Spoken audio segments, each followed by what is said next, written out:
Alright, I guess this is part 2 to the Wii video, where I was talking about the console design to the Wii. But now I'm going to talk about the console design of the Wii U, because it makes a lot of sense logically once you put it through that lens of the Wii and what they were thinking.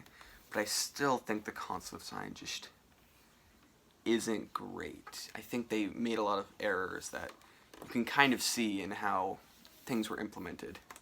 First, the console in itself is very heavy. And it's very beefy. Like, it feels like a more modern console. Height-wise, it's still 3 DVD cases, so they did get that right. They want it to be small, but the thing with the Wii U is that this is not a seamless experience, because they were very adamant on the gamepad idea, and together this is very cumbersome. A lot of people talk about putting the Wii U away because it's just so cumbersome to set up. And that is kind of a paltry insult. It's kind of tiring to hear that over and over again. I do get where they're coming from. The Wii is this very small, almost silent machine that just works and has a lot of functions, while the Wii U is a lot more cumbersome and a little bit... there's just something about it that it's just not seamless. The gamepad is big, it's hard to store the gamepad, it's just cumbersome. But you can see attempts to get that Wii-style idea out there. Unlike the Wii, there's no ports or anything there. It's very, it's a lot less compact. You've got some vents. In the back, you've got more vents and like all the setup. HDMI cord, which is nice. If you open up the front of it, it is 2 USB ports. So one thing I don't like about the Wii U is the way you're supposed to place it. So the Wii came with this nice stand, and the Wii U Deluxe set kind of came with something like that, but it's just not really as impactful. So most of the time the Wii U is standard like this, or I guess like that. But they gave you these little feet so it can stand. And I think this looks okay, but it just doesn't look grand. It looks less like you're transforming the entire system into like this beast, and more like you just wanted it to be vertical. And the thing is, I don't understand why they made it rounded. I guess to pair with the roundedness of the gamepad, but it's just makes this whole thing very weird.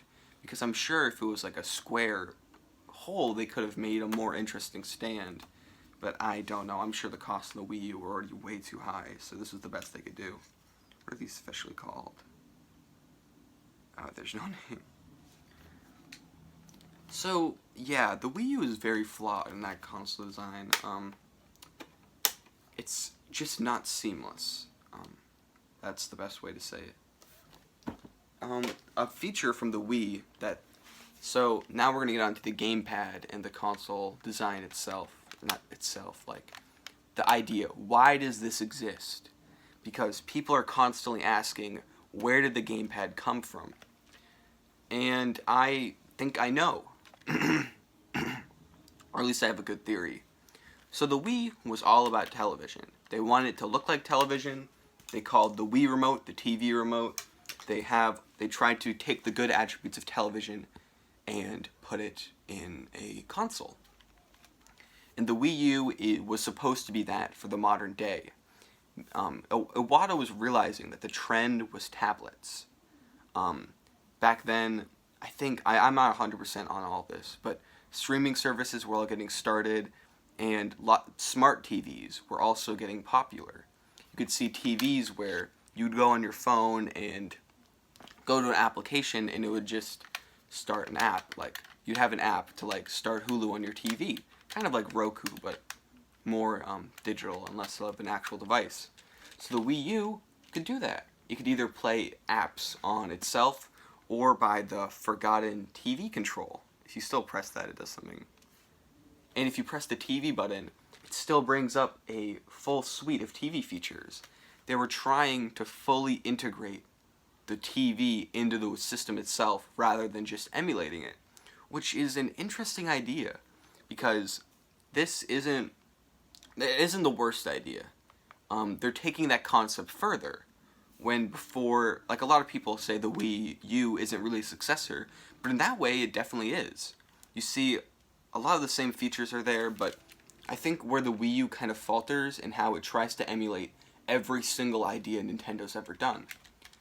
People are thinking of this less as a little gateway into the TV or a small, like, I'm trying to asymmetric experience. People say that when it comes to multiplayer, but I remember one of the Nintendo execs, they were describing how you could turn this on when you didn't want to play the game just to check on a high score or something. And I'm thinking that could be applicable to a lot of games that just never got that kind of feature. Like imagine being able to check up on your Animal Crossing town without having to commit to actually turning on the game and having like a huge experience. And that kind of thing did happen with smartphones. Even Nintendo Switch Online lets you look at stats and stuff. And I think that's they were very forward thinking. They just weren't in the right ballpark. With the Nintendo Switch, they definitely played into that phone idea more without any of the streaming stuff because they kind of knew that they were a little bit behind in that horse race. And I think one of the main reasons they wanted to make the Wii U HD and decided on this to happen now is because they wanted all of the content you were streaming to be HD. So this was the first time they were able to do that. And you can think of the idea of having a tablet. You could portably watch these TV shows or whatever, and it would have been funky enough. But the problem with the Wii, there's so many problems with the Wii U gamepad because that idea conflicts a lot with the game part of the Wii U and the cost. If you sold this as a tablet that just happened to play games, like an Amazon Fire or whatever, I feel like that's the market they were trying to go for. But they did the opposite, and they said, oh, it's a game machine, but it also does some tablet stuff. And that wasn't appealing to most people because tablets were kind of a kid's thing. Like, most people had an iPhone or whatever, and no one really cared about tablets by the time the Wii U came out. They were actually late on that. And I think they knew that they were late on this idea because they released the Wii U early. You can tell because so much software that should have been in the first year took a long time, like Wii Party U, Wii Fit U. All these games that you think would be released right away took a while. And HD development definitely didn't help things because they had a lot of problems with that. So that also hurt the Wii U. I think I started talking about this earlier, but one problem with this is they were trying to cram everything onto one device. This was supposed to be a catch-all solution to has all the functions of a Pro Controller, all the functions with the touchscreen of a 3DS when paired with these controls and the TV. Has a camera, has an IR sensor just like the Wii. It has an AC adapter, has a headphone jack. It was supposed to be able to connect to this weird nunchuck-like thing. It has a microphone. It has all the TV stuff. It has the Amiibo thing. There's just too much in this one device. It's too important, I feel like. They could never cut it out. What I think they should have done is make it so the Wii U was just an expensive accessory like everyone thought it was. Because then, all those features would actually be desirable. It wouldn't be this expensive, bulky thing that they had required for the system to function. It would be a deluxe accessory. Imagine if the Wii U, the stupid standard size and deluxe size, where if the standard one was only $150 and didn't require the Wii U gamepad at all and maybe came with a Wiimote. I feel like that would have been a good successor to the Wii, and it would have actually divided the market correctly, because they thought they had the casual market, and they didn't really, because they went a lot with core gamers and their original marketing approach, because that's who they thought they didn't have, when really they didn't have anyone besides Nintendo fans. If they split up the Wii U like that, I can see a future where it was more successful, And this gamepad. But still, there's that idea of the gamepad supplying a lot of features that would only really be helpful for it's just weird because the video game part of this, and the accessible, casual part of this are so split down the middle. One market will completely not care about one set of features, and the other market will completely not care about the other set of features. So it's kind of a lose-lose situation, and that's so interesting to think about as a piece of design. In general, the Wii U is just fascinating to think about, because at the end of the day, it's like a flawed genius product. There's so many things in here that are admirable and interesting to think about, but they just didn't pan out the way they wanted because they were going for way too much. I think they should have narrowed their focus, and that's one of the many reasons the Wii U failed. People can talk about the name all they want.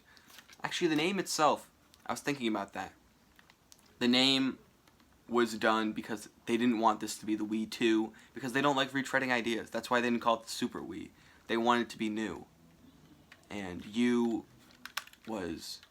it's just a Nintendo weird way of signifying that this is a different product. Because Wii 2 to them would have been like, they called the Super Nintendo revision to Super Nintendo 2. Like, they wouldn't want to, like, it's weird to explain, but, like, it's just a Nintendo naming thing. It's not, like, I'm sure they thought of naming it, like, Wii 2, but it was supposed to, like, give off the same idea, like, because 2 and U rhyme, and that kind of stupid thing. It's complicated. I could talk about the Wii U literally all day. But yeah, that is the Wii U's problem. Or one of the Wii U's problem is that the design is good, amazing in two separate areas, but they clash a lot. And yeah, that is the Wii U's design.